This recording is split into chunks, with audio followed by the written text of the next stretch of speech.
भवसागर से तरना क्या है? भवसागर कहाँ है? मन भवसागर है। उसके साथ साथ तन भवसागर है। परिवार भवसागर है, समाज भवसागर है, संसार भवसागर है। और इसमें उथल पुथल आते हैं। खास उथल पुथल मन का है। उससे तर गया, सबसे तर गया। लेकिन वो सीधे तुरंत नहीं होता है। पूरा जीवन साधते साधते तब वो होता है। अपने मन के भवसागर को जीते, तन के भवसागर को जीते, परिवार समाज के भवसागर को जीते, संसार के भवसागर को जीते, राजनीतिक जो उथल पुथल आती है उसके लिए उसके भवसागर को जीते। सब जगह जीतने से भवसिंधु से पार होना होता है। राजनीतिक उथल पुथल होने पर काफी विचलन हो जाती है। कुछ दिन में शून्य हो जाता है। कोई उसको पूछता ही नहीं, चर्चा भी नहीं करता। और उसी के हवा में जो उड़ जाता है वो अपनी हानि कर लेता है।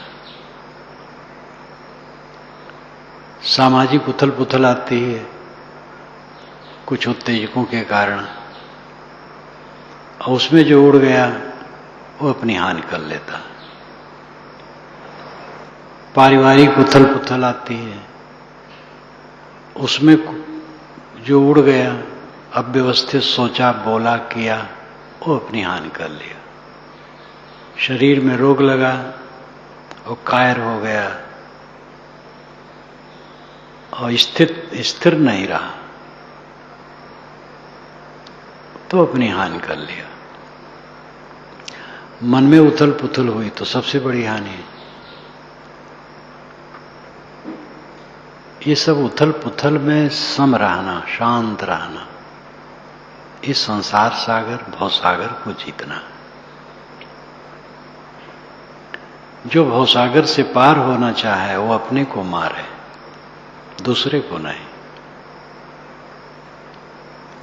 दूसरा अपना अपना सब जाने। दूसरे को कोई मार भी नहीं सकता है, अपने को मारे। गीता में जो लिखा है, बीजक में जो लिखा है, वेद शास्त्र में जो लिखा है, कुरान पुराण बाइबिल में जो लिखा है, गुरबाणी में जो लिखा है, उस सब का मनन करना चाहिए। जीवन में क्या लिखा है? जब तक हमारा जीवन गीता नहीं बनता, कुरान बाइबिल वेद शास्त्र बीजक नहीं बनता, तब तक हमारा उद्धार नहीं होगा। शास्त्रों में ही तो बताया गया है। साधना की बात जहां बताई गई है वहां यही बताई गई है। और बातें जहां बताई गई हों तो अलग है। मारकाट भी है किताबों में, लड़ाई झगड़ा भी है, पता नहीं क्या कहा। लेकिन जहां मुक्त की बात है, जन्नत और स्वर्ग की बात है, वहां एक ही रास्ता बताया। दासराग युद्ध वेद का प्रसिद्ध है। 7वें मंडल में इसकी चर्चा आती है। वशिष्ठ कहते हैं कि बड़े बड़े फरसे लेकर के लोग युद्ध करने गए, जिसमें किसी को शांति नहीं मिलते, दुख होता है। ऐसा युद्ध भयावह है। इससे छूटने का देव हमें रास्ता बताओ। उन्होंने लिखा है प्राची दिशा को गए, पूरब को गए हैं। दासराग युद्ध जहाँ हुआ है, 10 राजाओं का युद्ध, विश्वामित्र ने 10 राजाओं को संगठित किया था। और उधर से सुदास थे और उनका अपना था। अंत में सुदास की विजय हुई थी, 10 राजा हार गए थे। उसी समय की बात है। वशिष्ठ उस समय सुदास के पुरोहित थे, तो सुदास के ही तरफ से उनका समर्थन था। लेकिन वो स्वयं क्लेशित थे कि जिसमें किसी लाभ नहीं होता है, मार काट, ऐसे भयावह संकट से देव हमें बचाएं, रास्ता दिखाएं, स्वर्ग का रास्ता दिखाएं। स्वर्ग चाहने वाले को ये रास्ता ठीक नहीं, शांति चाहने वाले को ये ठीक नहीं। तो उस जगह भी ये बात बताई गई, जहाँ सीधे स्वरूप स्थित गुणातीत अवस्था, मुक्ति अवस्था की चर्चा होती है, वहाँ तो सब निर्माण, मोहा, जित संग जो दोषा इत्यादि कहा जाता है। अंतर बाहर संतुष्ट, शांत, स्थिर। तो साधना का जो विषय है वो अपने को मारना है। हमारे जीवन के संबंध में जहाँ जहाँ हम गए रहे, कितने लोग मिले, कितने लोग छूटे, वे हमारे साथ क्या व्यवहार किए, सब मर गया। आज का जो है वो कल मर गया, मर जाएगा, सब मर जाता है। इसमें जो जो विचलित होता है उसको बुरा फल मिलता है, जो शांत रहता है उसका फल अच्छा होता है। किसी को भयभीत नहीं होना चाहिए। सामाजिक, पारिवारिक, राजनीतिक, देशिक उथल पुथल में किसी को भयभीत नहीं होना चाहिए। जो सकारात्मक बुद्धि रखने वाले साधक हैं, निर्माण भाव से, उनके लिए कोई परेशानी कभी नहीं है। अपने को मारने में सरल है। कोई हमारी निंदा करे, हम निंदा न करें। कोई हमें गाली दे, हम गाली न दें। ये किताब में लिखा है तो किताबें में लिखे से काम होगा। हमारा जीवन गीता बनना चाहिए, बीजक बनना चाहिए, उपनिषद बनना चाहिए, वो जीवन में उतारना चाहिए। एक जगह में बैठा था, लोग मिलजुल रहे थे, तो मिलते जुलते हैं, पैसा भी चढ़ाते रहते, रुपये चढ़ाते रहते हैं। एक नवयुवक आया मिलने, नाम प्रसिद्ध तो हो ही गया है, नाम की गंदगी हमारी बहुत बढ़ गई है। तो आया था तो बैठा, तो वहाँ तो कुछ नहीं बोला। फिर पत्र मुझे लिखा कई महीने के बाद कि मैं समझता था आप संत हैं, त्यागी हैं, लेकिन आपके सामने पैसा चढ़ रहा था, उसके आपके साधु रख रहे थे, ये समझ में आया। तब मैंने उसको उत्तर, ऐसे पत्रों का लोग उत्तर नहीं देते हैं, और उत्तर देते हैं तो डांट फटकार देते हैं। मैंने उसको लिखा कि बेटा तुम हमारी महिमा सुने इसलिए समझ लिए बहुत बड़े संत हैं, भूल किए, मैं संत नहीं, साधु वेश पहना, अपने ढंग से जी रहा हूँ। तुमने सच्ची परख की है, तुम्हें मैं बहुत बहुत धन्यवाद देता हूँ, और मुझे साधु मानने का भ्रम छोड़ दो, तुम्हें बहुत बहुत प्यार। तो उसका उत्तर तो नहीं है। बहुत पुरानी घटना है, 77 की। कॉलेज में पढ़ता हुआ एक छात्र, ये भिन्न भिन्न प्रदेशों की मैं बात करता हूँ, उसने एक कैलेंडर बना के भेजा कि इसको आप पार्क में छाप दीजिए। मैंने नहीं छापा, पत्र लिखा, भैया नहीं छापूंगा, कैलेंडर बहुत है, ये सब मैं कागज़ बर्बाद नहीं करना चाहिए।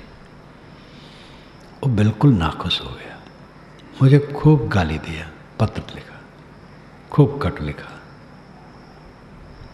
अज्ञानी, मोही, दुष्ट, भ्रष्ट, जो कुछ बन सका कुल लिखा। याद तो नहीं काका लिखा, बहुत खराब खराब लिखा। अब इतने में इसको इतना उत्तेजित नहीं होना चाहिए, लेकिन अब बुद्धि उसकी। मैंने उत्तर लिखा, नाम तो अभी भी याद है, प्रिय बेटा नाम मुलाकात नहीं थी, लिखा आशीर्वाद लिखा, तुम्हारा पत्र मिला, तुमने मुझे निर्देश किया, तुम्हें बहुत बहुत धन्यवाद है। जो तुमने लिखा वो सब है वो मेरे में, त्रुटियों के अलावा मेरे में कुछ नहीं। तुम्हारे द्वारा जो सावधानी मुझे मिली है, मैं बहुत तुम्हारा उपकार मानता हूँ। बहुत बहुत प्यार, धन्यवाद, पुनः आशीर्वाद। जब मैं वहाँ गया, संयोग था शाहरा अग्रसेन भवन में मेरा प्रवचन चल रहा था, प्रवचन समाप्ति पर था, इससे आधा हाल था, 100-200 लोग बैठे थे। वो लड़का आया, मुझे कुछ आभास हुआ ये लड़का हो सकता है, नहीं भी होता है लेकिन मुझे आभास हुआ।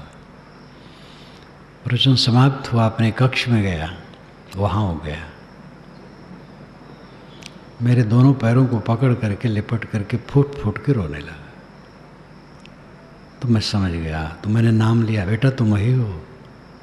हाँ महाराज वही हो। और फूट फूट के रोने लगा, हिचकी बधी रही। मैंने कहा शांत हो जाओ, बैठो, क्या हो गया?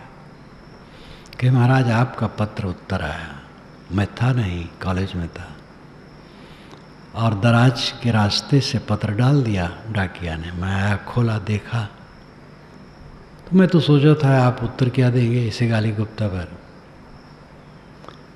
तो पत्र मिला तो लगा कि आप भी फटकारे होंगे। जब खोला तो पढ़ करके मैं खाट पर गिर गया, बहुत रोया। महाराज मेरे उद्धार का रास्ता क्या है? मैंने कहा उद्धार तुम्हारा हो गया, घबराओ ना, जो तुमने लिखा है वैसा मैं हूं। हाँ तुमने सभ्यता का बर्ताव नहीं किया, लेकिन सत्य कहने में सभ्यता का बर्ताव छूट जाता है। तुमने सत्य कहा तो और रोने लगा, तो मैं चुप हो गया। फिर जगह जगह मिलने लगा, प्रेमी हो गया। अब तो काफी उम्र हो गई होगी। भरी सभा में, बहुत बड़ी सभा में, जहाँ बहुत आचार्य महंत इकट्ठे थे और भीड़ थी हजारों की, बड़े शान से सब कार्य काम हो रहा था। अब मेरा सम्मान, उसमें सबसे ज़्यादा मेरा सम्मान, और कोई मेरे लिए अलग से कुछ नहीं था, लेकिन अब भावना को मैं क्या करूं? समाज की भावना, जो करवा रहे थे उनकी भावना, किसी भावना को मैं क्या करूं? तो एक बड़े आचार्य आए, वे समझे कि अब बड़े आचार्य थे, उनका होना चाहिए था, लेकिन अब उन पर लोग परवाह नहीं करते थे। अब परवाह मेरे लिए भी कुछ विशेष थोड़े था, लेकिन अब सबके अंदर की भावना विस्पर्क है, और उसको हम क्या करें? जब खड़े हुए बोलने के लिए, तो आधा पौना घंटा उन्होंने मुझे गाली दी, नाम नहीं लिया, सब जाने, सब दुखी हुए। जब खत्म हुआ उनका, दूसरे संत बोले उसका उत्तर दिए, सब समाज खुश हुआ उनके उत्तर से। मैं बोला, मेरा अंतिम था, रात थी, उनकी बात का मैंने कोई स्पर्श नहीं किया, सहज बोला, बीच में हंसी विनोद भी आया, कहानियाँ भी आईं। जब उठा तो उनका शिष्य मेरे पीछे बैठा था, उसने पैर पकड़ लिया, मैं पैर छुड़ा के आगे बढ़ गया, मेरे साथ साथ चलने लगा। मैंने कहा मेरे साथ क्यों चलते हो? कि आपका साथ छोड़ने मन नहीं कहता, आप सुने नहीं जो हमारे गुरु जी कहे हैं? मैंने कहा सुन के भी नहीं सुना। और दूसरे दिन उन आचार्य महोदय को कोई नहीं बुलाया, जो आयोजक थे वो भी नहीं बुलाए, खास तो वही थे, लेकिन वो भी नहीं बुलाए। पूरी सभा हुई, सत्कार हुआ, विसर्जन हुआ, चारों तरफ उनकी निंदा हो रही थी, टेंट में हमारी प्रशंसा हो रही थी। हमने प्रशंसा के लिए नहीं किया, हमें भवसागर से तरना है। कोई क्या कह दिया क्या होता है? अगर हमारा मन क्षुब्ध हो तो भवसागर में डूब गया। कहने वाले के पास वही था तो कहे क्या? वस्तु अपना रस टपकाती है। मीठा रस से कोई वस्तु है तो उसमें भी मीठा रस टपकेगा। कड़वा रस किसी वस्तु में है तो वो टपकेगा। तो भवसागर क्या है? यही सब तो भवसागर है। मैं एक प्रदेश में था, एक साधु ने कहा, साहब अमुक संत आपको बहुत बुरा कहते हैं, बड़ी निंदा करते हैं, दुख होता है, उनको आप समझा दीजिए, आपके पास आते हैं। मैंने कहा कि वो जितनी मेरी बुराई जानते उतने कहते होंगे, और जब मेरी सारी बुराई जानेंगे तो उनको बहुत कहना पड़ेगा। तो हंसने लगे, कहे तो कोई समस्या नहीं है। उनकी समस्या है ही नहीं है। जो भवसागर से तरने की अकल रखे उसके पास समस्या नहीं। समस्या तो अहंकार में है। मिलते थे वो, उसके पहले भी वहाँ मिले थे, कई दिन था। वहाँ से दूसरे गांव जाना था तो आए वो। उनकी उम्र उस समय 75 से ज़्यादा रही होगी, 80 के करीब, बुजुर्ग थे। तो आए हाथ जोड़ के, सामने तो हाथ जोड़ते थे, विनय करते थे, सब करते थे। साहब वहाँ पर चलेंगे तो रास्ते में हमारी कुटिया पड़ेगी, रुक लीजिएगा थोड़ा। हम कहे रुक, कोई बात नहीं। गया, खाट बिछाए थे, बैठ गया, और साधु भी बैठ गए। सबका उन्होंने पूजा सत्कार किया, आरती की, चरणोदक लिया। चरणोदक मैं नहीं देना चाहता हूँ किसी को, महाप्रसाद को तो बंदे करवा दिया, चरणोदक का भी बंदे जैसा करवा दिया। मैं कहीं नहीं चाहता हूँ मेरा कोई चरणोदक गोड़ धो के पिए। दीक्षा में तो अनिवार्य था, जो दीक्षा ले चरणोदक लेता है। कितनी दीक्षा होती, चरणोदक कुछ नहीं। साथियों को रोक देता हूँ, इसका इशारा नहीं करना। अब कोई अपने तरफ से वैसा है तब मजबूर हो जाता हूँ। उन्होंने चरणोदक भी लिया, हाथ जोड़ के खड़े हुए, बंदी छोर हमारे लिए कुछ हित की बात बता दीजिए। कुछ बता दिया। अब कहता कि भाई तुम्हारी बुराई करते हो, हम क्या तुम्हारे हित की बात बता सको, तो बेकार की बात होती। मैं कुछ कह दिया, उठ के चल दिया। वह साधु वहाँ थे जो हमसे कहे थे इनको समझा दो। वो कहे तो भीगी बिल्ली बन गई सामने। हम कहे नहीं, ऐसा ना कहो। उनका विचार है। सत्कार जब करते हैं उनका विचार है, तिरस्कार करते हैं उनका विचार है। हमें क्या रहना चाहिए? हम तो सबकी कही, मोको कोई न जान। मोको कोई न जान, इस वाक्य में क्या कम पीड़ा है? सोचने से मीठा लगता। हम तो सबकी कही, मोको कोई न जान। मुझे कोई जान ही नहीं पाया, लेकिन तब भी अच्छा, अब भी अच्छा, जुग जुग हो नयान। तब भी अच्छा, आज भी अच्छा है। मैं जुग जुग आन नहीं हो सकता, दूसरा नहीं हो सकता। ये भवसागर से तरने की दृष्टि है। ये कहने वाला कविता में नहीं लिखा है, जीवन में लिखा है। कविता में पीछे आ गई है। तथागत बुद्ध जा रहे थे अपनी टोली के साथ। हम लोग जमाना गाड़ी का है, पैदल चलते थे वे लोग। रथ पर भी बुद्ध कभी नहीं बैठे, शायद स्वाभाविक भी न बैठे हों। साथ साथ महावीर स्वामी का चल रहा था, वो तो बाल भी उखाड़ लेते थे, नंगे रहते थे। आज भी जैनी पैदल चलते हैं। उसके नाते भी शायद वो सोचे भाई हम लोग रथ पर चलेंगे तो ये लोग बड़ी बुराई करेंगे। वे तो मध्यम मार्गी थे तथागत, लेकिन पैदल चलते थे। झुंड उनका चल रहा था, पीछे एक साधु झुंड चल रहा था, उसमें बुद्ध की बुराई हो रही थी। तो कोई सुना तो आके कहा कि भगवान, वो पीछे जो झुंड आ रहा है उसमें आपकी बुराई हो रही है। कहे तो उसमें क्या फर्क पड़ता है, उनके पास जो है कहते हैं। और शांत होके चले गए। ये जीवन है, भवसागर से तरना ही है। एक जगह लिखा है रांगे राघव ने, महावीर स्वामी को और मखली गोसाल को एक कुएं में कोई ढकेल दिया।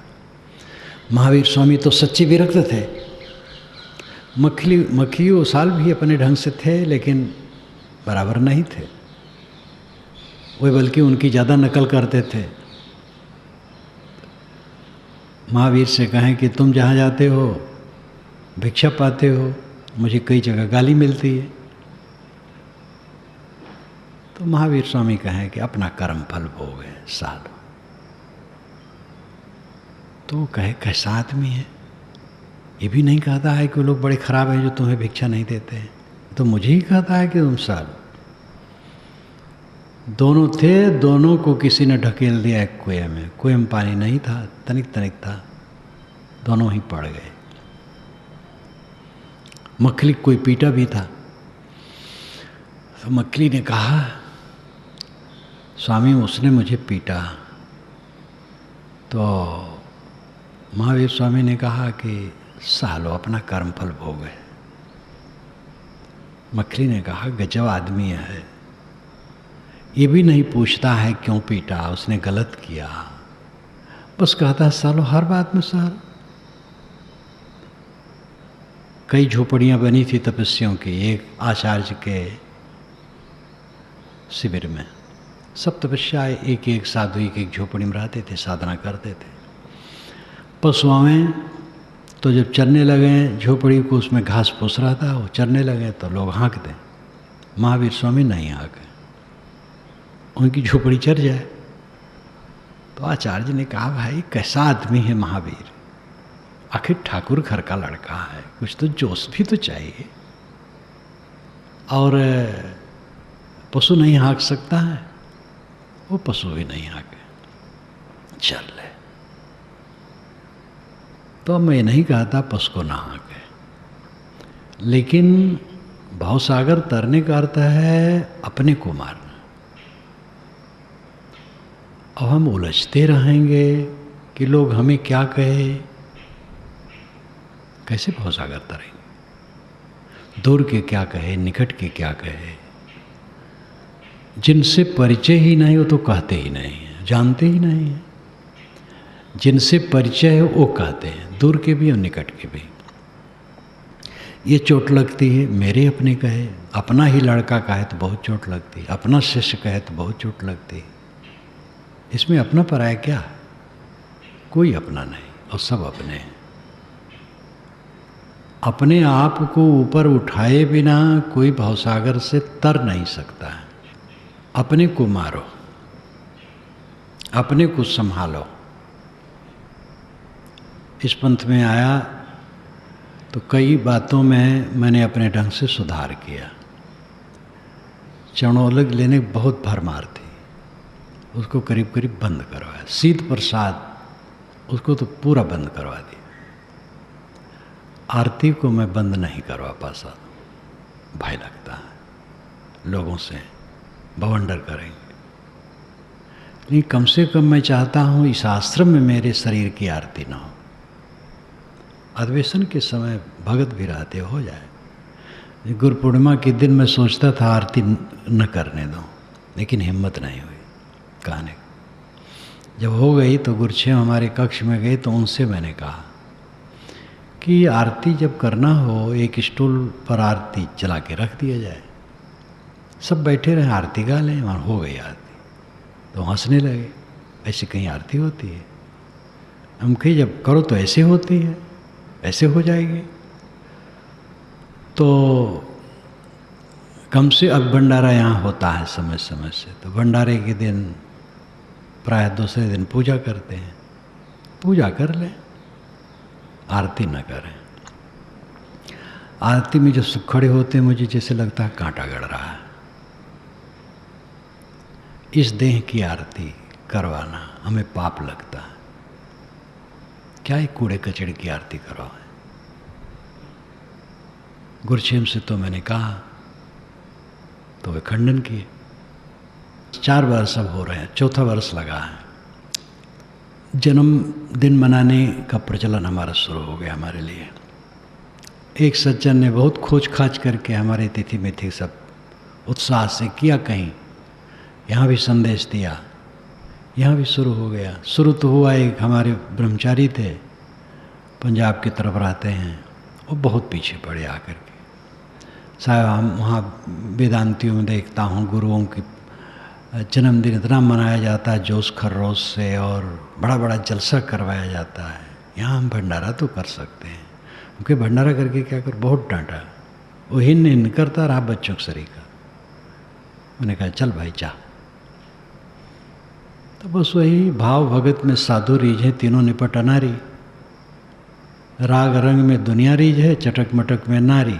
भाव भगत में साधु रीझ है, तीनों निपट अनारी।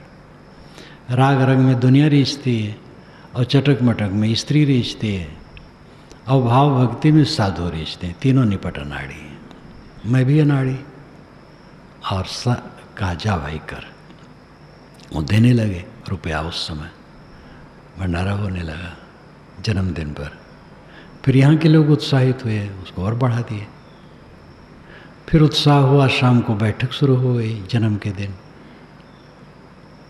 अब बैठक में क्या करते हैं लोग, आभास तो होता था बड़ा ये करते होंगे, लेकिन जब तक कान में न आवे तब तक प्रभाव नहीं पड़ता है। बैठक में मुझे अंत में जाना पड़ता था, उस दिन पूजा करते रहे। तो मैं जब जाता था तो मृत्यु पर बोल देता था, जन्म पर नहीं। मृत्यु निकट है, ये सब कुछ समझना चाहिए। 3 वर्ष हुए, अब चौथा लगा है। मैं अपने कक्ष में बैठा था, और उस वाले धर्मशाला वाले कक्ष में चल रहा था। वही दिन था, और उस दिन खुली आवाज़ आ रही थी, तो मैं सुन रहा था। तो मुझे सब कांटा के समान लगा। जो मेरी प्रशंसा की जा रही थी, मुझे कांटे के समान चुभे, लेकिन कुछ कहा नहीं। सभा में गया, मृत्यु पर बोल दिया। साल भर के बाद मैं कलकत्ता में था, तो अपने पास के साधु से देवेंद्र रहे। मैंने इनसे कहा कि भाई ये बंद करना चाहिए, कम से कम सभा बंद हो जाना चाहिए, ये ठीक नहीं।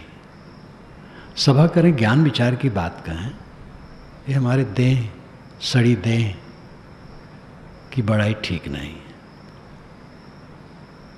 यहाँ आया, थोड़ा कहा, गत बरस इसको कड़े रूप में लिया कि एकदम बंद होना चाहिए। नाम भी नहीं, ना भंडारा, ना बैठक, नाम भी नहीं, भूल जाना चाहिए किस दिन जन्म हुआ। तो जहाँ तक हिम्मत कर पाता हूँ उसको रोकता हूँ। ये शरीर पाप का घर है, सड़ा हुआ है। इसमें तमाम उद्वेग भरे, तमाम विकार भरे, उसका क्षय करके शांत लेना है, इसकी आरती नहीं करवाना।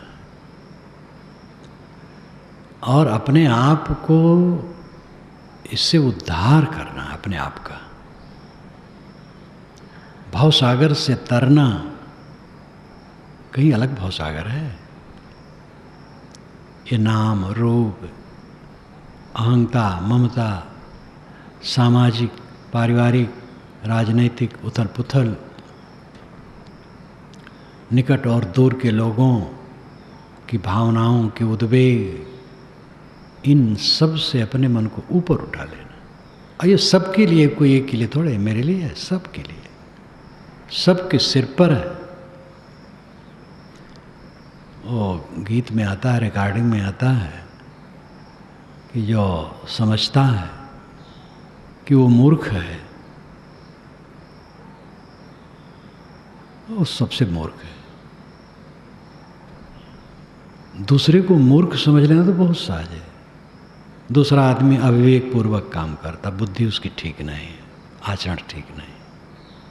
हमारा कितना है? दूसरे के लिए सोचना सरल है, अपने लिए सोचना बहुत बड़ी बात है। भय नाम की चीज नहीं होनी चाहिए कि लोग हमें क्या कह देंगे, क्या कर देंगे। कट कहेंगे, उसको सह लूंगा, मार देंगे, सह लूंगा, मार डालेंगे, कोई हर्ज नहीं। इतना जो अपने पर ओढ़ लेगा उसको कोई भय है, कोई कष्ट है, कोई परेशानी है? भवसागर फिर और कहीं है। शरीर तो ऐसे जीवन मुक्त पुरुषों का भी होता है जो कष्ट से छूटता है कहीं कहीं। दक्षिण भारत के संत रमण महर्षि, निर्मल संत, 15 वर्ष की उम्र में निकल गए थे। 15 निकलने से कोई महत्व नहीं है। महत्व है जब निर्मल रहा है। 15 वर्ष में, 10 वर्ष में निकल जाए, आगे कूड़ा कचरा बटोर ले तो क्या करेगा? बाल ब्रह्मचारी का ढोंग कुछ काम करेगा? बाल ब्रह्मचारी हैं लेकिन भ्रष्ट है। का बाल ब्रह्मचारी?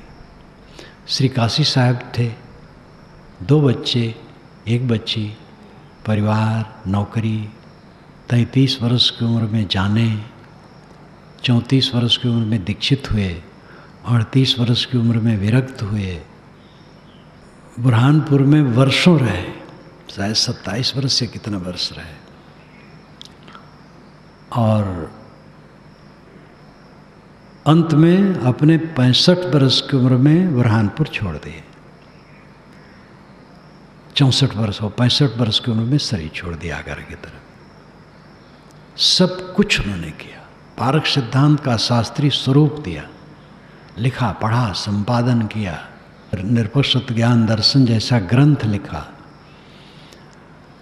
और जीवन मुक्त हुए। पूर्ण जीवन मुक्त होकर के उन्होंने शरीर छोड़ दिया। आश्रम छोड़ दिए थे तभी जीवन मुक्त नहीं थे, आश्रम में थे तब भी जीवन मुक्त थे। छोड़ दिया और अच्छा किया। आश्रम में ही शरीर छोड़ते तो भी जीवन मुक्त थे।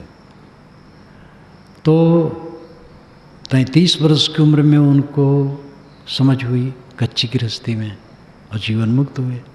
और कोई बाले ब्रह्मचारी हो और सड़ा हो तो क्या करेगा बाल ब्रह्मचारी पर? अथवा बाल ब्रह्मचारी हो, सड़ा ना हो, सदाचारी हो, त्याग से रहे, लेकिन पूरा काम न कर पावे तो बाल ब्रह्मचारी होने से क्या हो? बुद्ध बाल ब्रह्मचारी तो नहीं थे, जीवन मुक्त पुरुष थे। इसलिए पहले क्या था इसका महत्व तो नहीं, आज क्या है।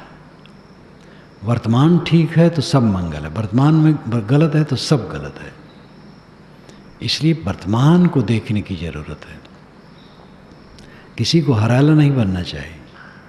गलती कल किए हैं, वो मर गया, आज उस गलती को मन वाणी कर्म से छोड़ दो। गलती खत्म हो गई, सही हो गई। अहंकार है गलती के लिए तब नहीं छूटेगा। हमने किया, ठीक किया, तब फिर गलत है। मन वाणी कर्म से लगे नहीं, गलत किया, ग्लानि हो जाए पूर्ण, बस खत्म हो गया। भवसागर से तरने की बात यही सब है। कोई महापुरुष ऐसा नहीं हुआ है कि जिसके ज़माने में चारों तरफ सब सुविधाएं थी, पास के लोग सब समर्पित थे और कोई उनकी आलोचना नहीं करता था, कोई बुराई नहीं करता था। जहाँ आते जाते थे वहाँ कोई बुराई नहीं होती थी, सब जगह सत्कार होता था। ऐसा कहीं नहीं। मैंने महान पुरुषों को देखा, उनकी पूजा करते थे, बुराई करते थे। एक जीवन मुक्त पुरुष को जब एक गांव जाना था, वहाँ रहना था कुछ दिन, तो वहाँ के महंत ने रात भर उनकी बुराई की। उन्हीं के शिष्य, वो उनका शिष्य गया था देखने वाला, उन्हीं से बुराई की। जब तक जागते रहे उनकी बुराई करते रहे। तो आ करके वो बताए श्रेष्ठ संत ने कि आपकी तो साहब बुराई करते हैं, जब तक जागे बुराई की। अरे ठीक है, नहीं जाएंगे। दूसरे दिन उनको लगा कि मैंने बहुत गलत किया है, गए। बंदी छोड़ कब चलेंगे? महाराज चुप हो गए। फिर कहे हमारे जाने से तुम्हें कष्ट हो, हम क्यों जाएं? नहीं बंदी छोड़, न चलेंगे तो कष्ट होगा। कहे ठीक, गए। ये दशा मैंने आंखों से सब देखा है। कृतार्थात्मा पुरुष हैं, उनको गाली देने वाले हैं। दूर के लोग हैं, निकट के लोग भी गाली देने वाले। गाली देते हैं, गाली देने मतलब बुराई करते हैं, और सामने हाथ जोड़ के आरती भी करते हैं। इस सब के लिए राम सीता को ऐसे निकाले हैं, गलत किए हैं, सही किया अलग विषय है, लेकिन वो क्लांत हो गए थे। धोबी ने नहीं ताना मारा था। ये भेड़ी, समाज भेड़ी है। एक तरफ एक भेड़ी चली, सब उधर टूट पड़ते हैं। एक ने कुछ कहा, उसमें अधूरे दिमाग वाले उड़ने लगते हैं। गंभीर बात उसमें कोई कहने वाला बड़ा दुर्लभ होता है। बस राम सीता को फिर ले आए, रख लिए। 22 महीने जहाँ रावण यहाँ रही, अब इसी दशा हम लोगों की क्या होगी? हमारी स्त्रियाँ कहीं भी रहें, फिर मानना पड़ेगा। सुनते सुनते राम बहुत दुखी हो गए, तो उन्होंने चुपके से निकाला। ये एक जगह की बात नहीं है, पूरे देश काल में ये व्याप्त है। इतना सब जान करके भी जो अपने मन को मार के अपने ही पर न दृढ़ होगा, उसका भवसागर पार कैसे होगा? ये अहंकार कि मेरे प्रति ऐसा ना हो, राम के प्रति हुआ, कबीर के प्रति हुआ। कबीर की 52 कसनियाँ, 52 कसनियाँ काल्पनिक हो सकती हैं, हो सकती क्या हैं ही, लेकिन उसके आधार में समझ सकते हैं कि उनको खूब तकलीफ दी गई है। लेकिन तकलीफ देने वालों को उन्होंने गाली नहीं दी है, कटु नहीं कहा है, बुराई नहीं की है, बदला नहीं लिया है। उनके साथ कोई कमांडो रहता था, शरिंदा साधु और वीर। एक की बात नहीं, सब की बात है। जितना नीति में लिखा है कि जो जितना प्रसिद्ध होता है उसका सत्कार करने वाले उतने होते हैं और निंदा करने वाले उतने होते हैं। बस सत्कार करने वाले ज़्यादा होते हैं, लेकिन मतलब है कि कम प्रसिद्ध है तो 2-4 लोग निंदा करने वाले हैं, और ज़्यादा प्रसिद्ध है तो 100-50 निंदा करने वाले सब हो सकते हैं, और ज़्यादा प्रसिद्ध है तो और निंदा करने वाले हो सकते हैं, और पूजा करने वाले हो सकते हैं। जहाँ जहाँ प्रसिद्ध पुरुष जाता है, लोग निंदा करते हैं, अस्तुत करते हैं, आश्रय लेते हैं, आश्रय देते हैं। ये नीति में लिखा है। नीति में वही लिखा जाता है जो घटता है। बड़े पुरुष जहाँ जाते हैं, लोग आश्रय देते हैं, उनकी सेवा करते हैं, और लोग आकर के आश्रय लेते हैं, प्रशंसा करते हैं, और कुछ लोग होते हैं निंदा करते हैं। ऐसे भी होते हैं जो दोनों काम करते हैं, सामने प्रशंसा करते, पीछे निंदा करते, और वो सब भी चलता है, और वो सब जानते हैं, लेकिन उसको जीत के रहते हैं।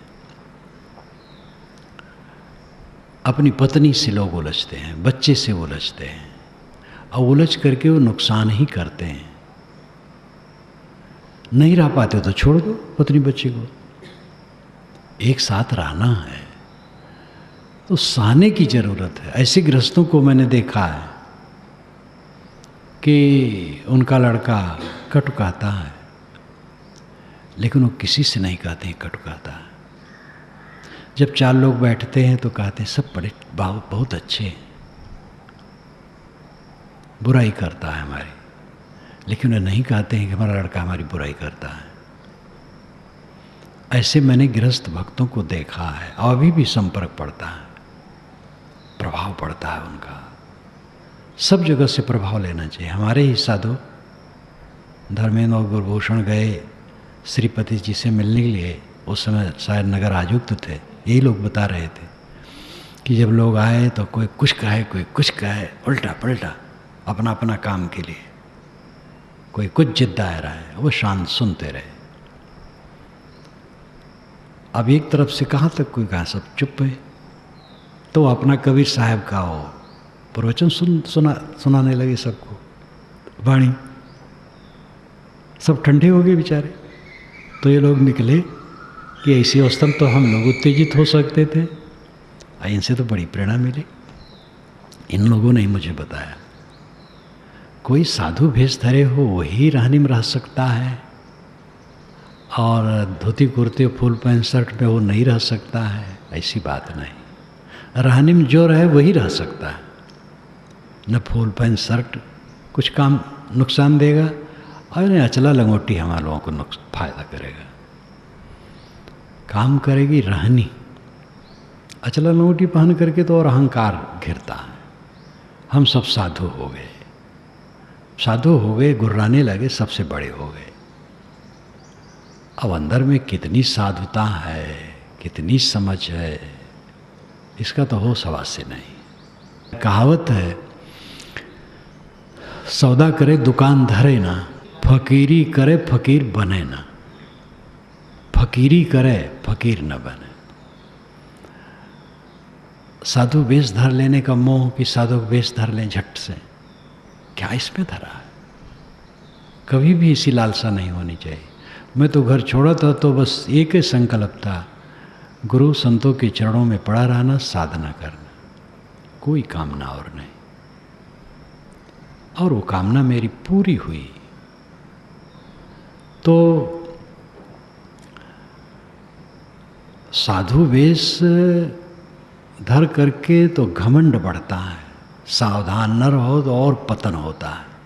हम लोग बाबा हो गए, मुड़ मुड़ाए 3 गुण, सिर की मिट गई खाज, बनी बनाई रोटी मिले लोग कहें महाराज।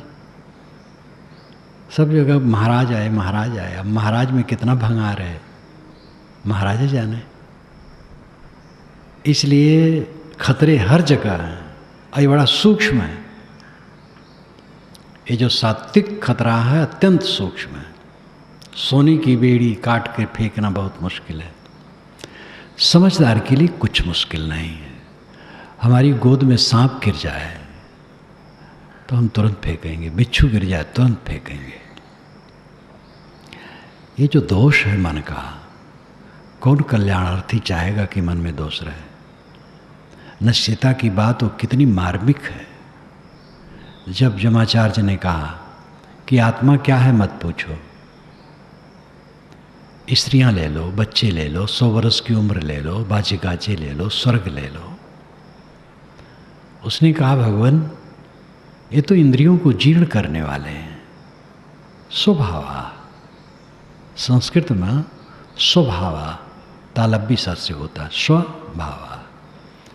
स्वनाम कल, अभाव नाम न रहना। जो कल नहीं रहता है, आज है कल नहीं है। संसार की सारी चीज़ें स्वभावा हैं, कल नहीं रहेंगे। उसी चीज़ को आप दिखा रहे हैं। आत्मा में जानना चाहता हूँ। तब उन्होंने कहा कि तू सच्चा पात्र है, और उन्होंने लंबा व्याख्यान दिया।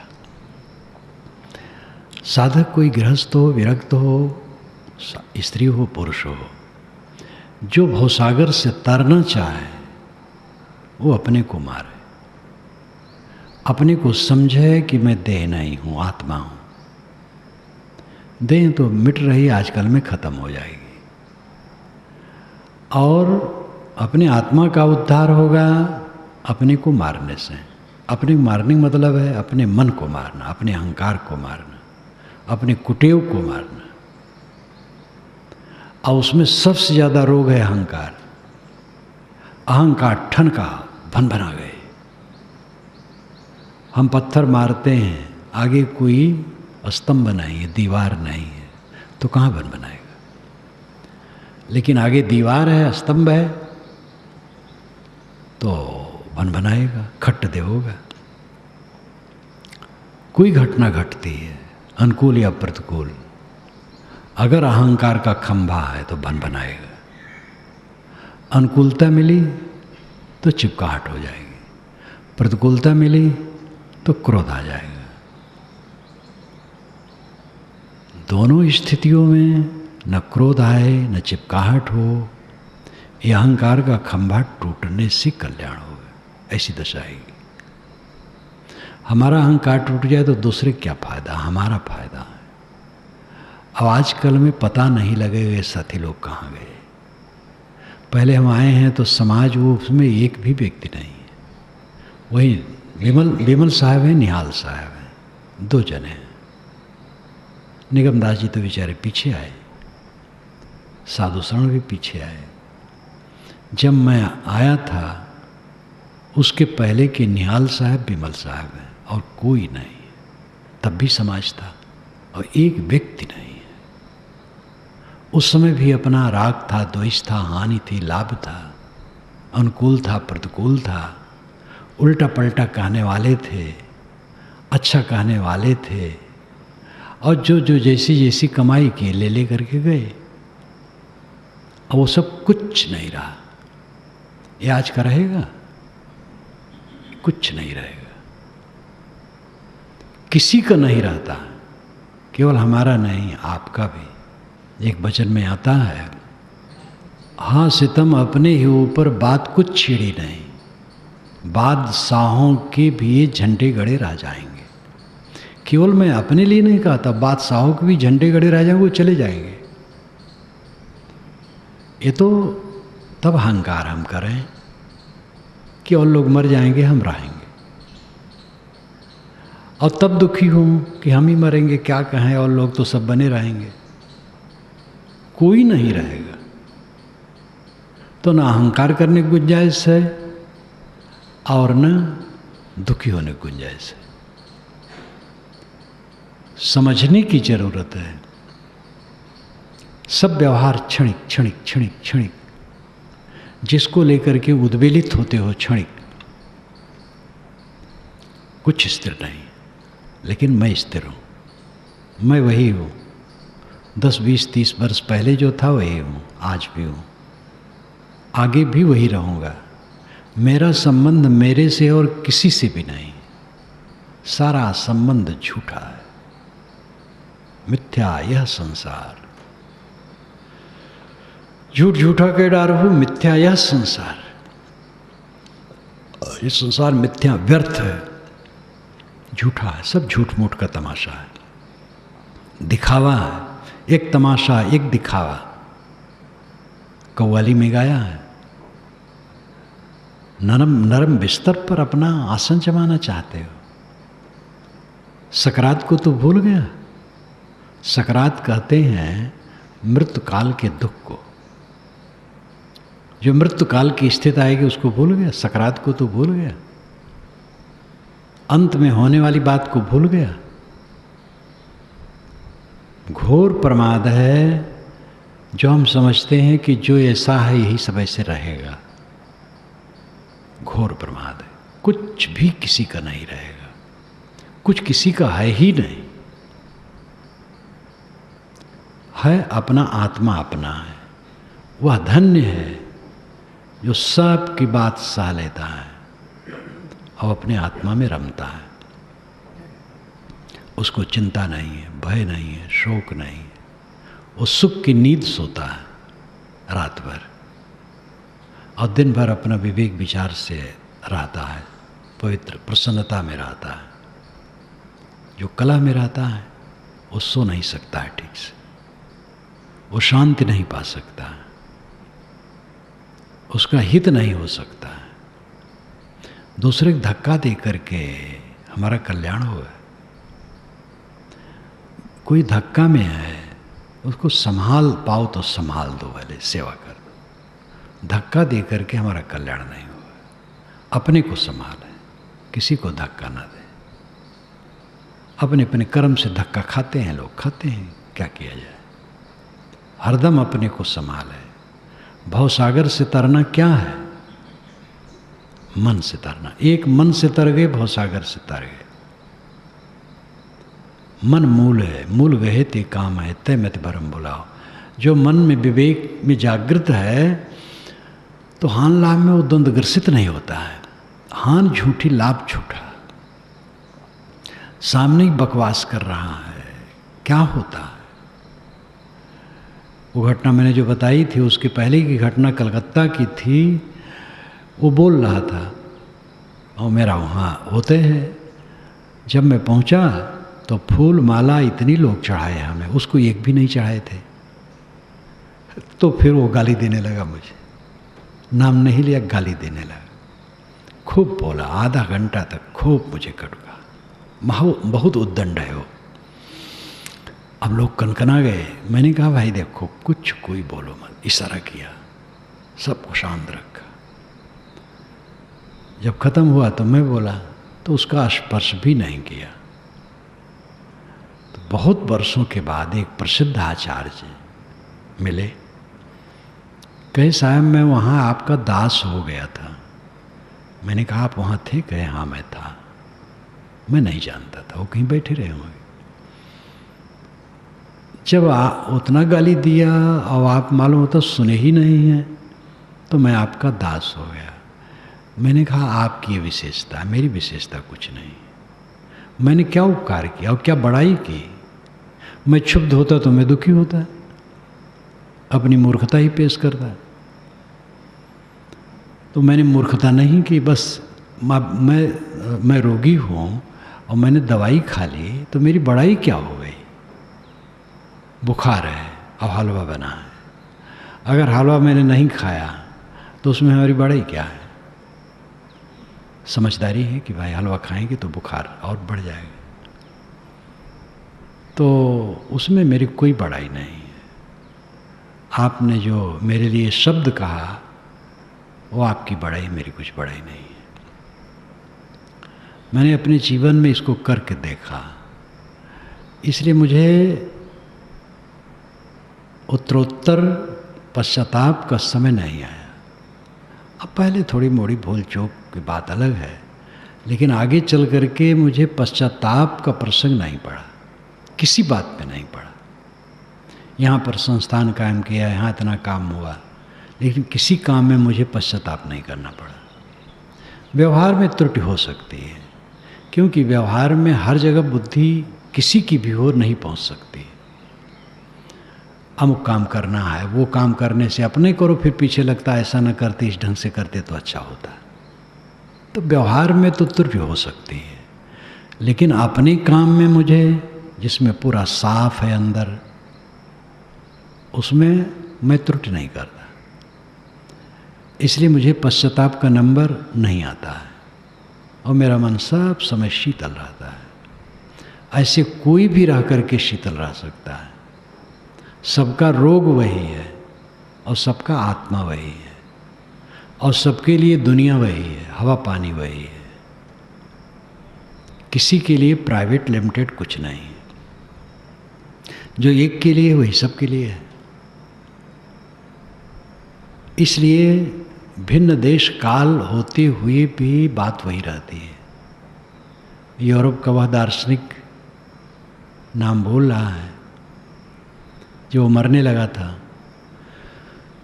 तब लोग मित्र मिलने आए तो उसने विनोद में कहा, देवदूत वैतरणी तरने के लिए नौका ला के खड़ी की है। वहाँ की भाषा में कहा, लेकिन भाव वही है। और कहता है कि बैठो वैतरणी, अब तरना है तुम्हें। मैं कहता हूँ कि कुछ दिन रहने दो। मैंने जो कुछ लिखा है, याद है, मैंने जो कुछ लिखा है उसका प्रभाव मैं देख लूँ जरा। वो बड़े तर्कशील थे, अंधविश्वास का बहुत खंडन उन्होंने किया था। तो जरा मैं समाज में देख लूँ कितना अंधविश्वास खत्म हुआ है, तो मुझे कुछ दिन छोड़ दो। तो देवदूत कहेगा, मूर्ख उठ, नावकम बैठ। अरे तू हजारों वर्ष यहाँ रहा है तो दुनिया बदलने वाली नहीं। बहुत चुभती हुई बात थी वो बात। यहाँ भी ऐसे अनुभव किया जा सकता है हर जगह। जो हम लिखते पढ़ते समझाते हैं सब मान लेंगे, सब तर जाएंगे। जो जो इच्छा होगी करेंगे, तरेंगे। अपने को तारना है। भिन्न देश काल स्थितियां हो सकते हैं, लेकिन जो मूल बात है वो सब जगह वही है। सबकी आत्मा वही है, सबका मन वही है, सबका अहंकार वही है, सबकी वासनाएं वही हैं, सबके लिए बंधन वही है। और सब के लिए बंधन की निवृत्ति का साधन वही है। उपासना, जहाँ से ऐसा रास्ता मिले, स्वामी शंकर ने विवेक चूड़ामणि में कहा है, शिष्य की तरफ से बड़े काव्य में अलंकारों में कहा। 4 पंक्तियों का मंत्र, वो बहुत जटिल, इतना अलंकार उसमें भरे हैं। और पहले भी मैं सोचता था उसी का अर्थ करने में बहुत समय हमें लगेगा, उसको बैठाते बैठाते कल बैठाया, कितना अलंकार उन्होंने इसमें जोड़ा है। तो उसमें शिष्य कहा है, मैं पतित हूँ भवसागर में, गिरा हूँ, मुझे उठा लीजिए। प्रभु, आपको छोड़ करके मैं नहीं जानता हूँ कि दूसरा भी शरण है, दूसरी भी शरण है। और शरण और कहाँ है? सदगुरु संतों को छोड़ करके कहीं शरण है ही नहीं है। मैं भवसागर में पतित हूँ, और उसमें भी इतना दावा, तप्तम दावा नल, और बड़ा बड़ा अलंकार उसमें दावा नल में भी जोड़े हैं। तो हम दुख में पड़े हैं, मन के दुख में, खास मन का दुख है, फिर तन का दुख है, फिर सारा संसार का दुख जुड़ जाता है। साधक को एक ही काम करना है, मन का दुख समाप्त कर देना, बस बेड़ा पार। और मन का दुख तब मिटेगा जब अपना सारा अहंकार मिट जाएगा। प्रशंसा करने वाले सावधान, फूलने न पाए मन, वैसा विवेक रहे तो क्या फूलेगा। निंदा करने वाले से तो सावधान रहना जरूर, उनका तो उपकार मानना चाहिए। जब एक संत को एक ने कहा, कपटी कहीं का, उन्होंने कहा आपने मुझे परखा, 30 वर्ष हो गए साधु हुए। उस साधु को 30 वर्ष हुए हुआ था, मुझे तो 50 से ज़्यादा हो गए। तो अपने को देख है, अपने को परख है, हर समय अपने को मारे है, कौन परेशानी है। इसलिए कोई भी साधक हो जो कल्याण करना चाहे वो भयभीत न हो, वो ये न सोचे कि हमारा क्या होगा। किसी बवंडर को देख करके भयभीत न हो। बवंडर करने वाले बवंडर में रहते हैं, वो उसका फल पाते हैं। और जो साधना करते हैं वो शांति पाते हैं। साधना करने वाले कभी हार नहीं हो सकते, उसके लिए पूरी प्रकृति आरती साजी खड़ी है, उसके लिए सर्वत्र स्वागत है सत्ता में, क्योंकि उसने अपना स्वागत स्वयं कर लिया। जो आत्म प्रतिष्ठित हो गया, समाज प्रतिष्ठित हो गया। अब आत्म प्रतिष्ठा नहीं है तो समाज प्रतिष्ठा क्या करेगी। राजनेताओं को तो मंत्री आते हैं तो उनके विषय में प्रशस्ति पत्र दिया जाता है, झूठ झूठ, और फूल मालाएं चढ़ती हैं। कई नेताओं को तो रुपये से तौला जाता है, और जब चले जाते तो गाली भी देते हैं, वही तौलने वाले गाली देते हैं, और लोग बस करते हैं। तो प्रशंसा का महत्व नहीं है। हमारा मन प्रशंसित है, मन मुख्य है, मन सरल है, शीतल है, निर्माण है, अहंकार शून्य है, उद्वेग शून्य है, तो हमारा बेड़ा पार है। हमें कोई क्या कहते हैं, हम किसी सभा में बैठे बोल रहे हैं, और उसमें कितने लोग बैठे हैं जो अंदर ही अंदर कह रहे हैं महाढोंगी है, बक रहा है, न इसके पास विवेक है न रहनी है, बुद्धि भी कमज़ोर, आचरण भी कमज़ोर, बक रहा है केवल। और कितने लोग बैठे तो जीवन मुक्त हैं, धन्य है, दर्शन हमें हुए। वो दोनों से हमसे कुछ मतलब नहीं। वो जिनका जिनका जो है उनका भाव है, उनको हान लाभ उनके पास है। निज निज भाव चखे, जो हम हैं वही हमारा लाभ है, वही हमारी हानि है। अगर हमारा मन खटाई में है तो हमारी हानि है, और हमारा मन ठीक है तो हमारा लाभ है। इसलिए जो सकारात्मक साधक हैं वह भयभीत कभी ना हो, किसी बाउंडर से भयभीत ना हो। दैहिक उपद्रव आए, सामाजिक उपद्रव आए, राजनीतिक उपद्रव आए, अब देह में कैसे कैसे रोग आ जाते हैं कि उठते बैठते नहीं बनता है। लेकिन घबराना नहीं चाहिए, वो सब चला जाएगा, क्या रह जाएगा। मुझे साटिका हुई थी, साटिका ठीक से जिसको होता वही जान सकता है। और वैदिक में भी लिखा है साटिका कोई रोग नहीं, जिस पर आ जाए तो तो वैसे थोड़े आता, उसमें भी कुछ कारण कार्य व्यवस्था होती है। तो उठना बैठना मुश्किल था। गुरछे मेरी सेवा में रहते थे और सहायक भी थे, तो मैं उनसे विनोद किया करता था कि देखो ये भूत का मामला है, तभी अच्छा नहीं हो रहा है दवाई से, वो कुपित है, बैगा से झड़वाते नहीं हो। और हंसता रहता था। लोग कहते हैं वैसे विनोद करता था, भूत बात तो झूठे हैं। और मंच पर बैठ करके कुर्सी पर भाषण करता था। भाषण में कोई नहीं जान पाता था इनको कोई दर्द है, और समय भी नहीं जान पाता था। बातचीत करता था, अपना प्रसन्न रहता था। कमर में दर्द है, वो दर्द रहा है अपनी जगह पर, रहा क्या करी, दर्द सह लेता था। बहुत ज़्यादा दर्द आ जाएगा जब असहन में, तब बदहोशी हो जाती है। इसलिए डरना नहीं चाहिए कि ऐसा ना दर्द आ जाए कि बदहोश हो जाए। बदहोश है तो फिर खत्म। असहन जब दर्द होता है तब बदहोशी आती है। जब तक सहने योग्य है दर्द तब तक बदहोशी नहीं आती है। जब असहन दर्द होता तब बदहोशी आ जाती है और सब दर्द खत्म। इसलिए कहीं भयभीत ना हो कि रोग लगेगा तो क्या होगा। हम साधु हैं, कोई सहायक ना हो तो क्या होगा। हमें हमारे पिताजी ने कहा था, जो देह के पिताजी थे, अब माता पिता तो मोह होते किसी प्रकार रुक जाए। कहे अब साधु होने में अब बुढ़ापा आ गया, कोई आगे पीछे नहीं है, रोग है, कौन सेवा करेगा। तो मैंने कहा कि अनेक जन्मों में जंगली पशु में हुआ होगा, कौन मेरी सेवा किया होगा। अरे भाई इतना संतोष है तो ठीक है। तो इतना संतोष किए बिना कोई साधना करेगा। तो जब सब समय संतोष होगा हर बात में, जो कोई कोप भरे मुख बैना, सन्मुख हते गिरा सर्प पैना, तुलसी तऊ लेस रिस नाई, सो शीतल कहिए जगमाए। गोस्वामी जी भी बहुत कलाकार थे, और गोस्वामी जी का वैराग संदीपनी ग्रंथ है, अत्यंत महत्वपूर्ण है, जो मैंने तुलसी पंचामृत के आखिर में रखा है। इस पर ध्यान दीजिए। जो कोई कोप भरे मुख बैना, सन्मुख हते गिरा सर्प पैना, कोई क्रुद्ध हो करके सामने वाक बाण छोड़ रहा है, कठोर कठोर वचन कह रहा है।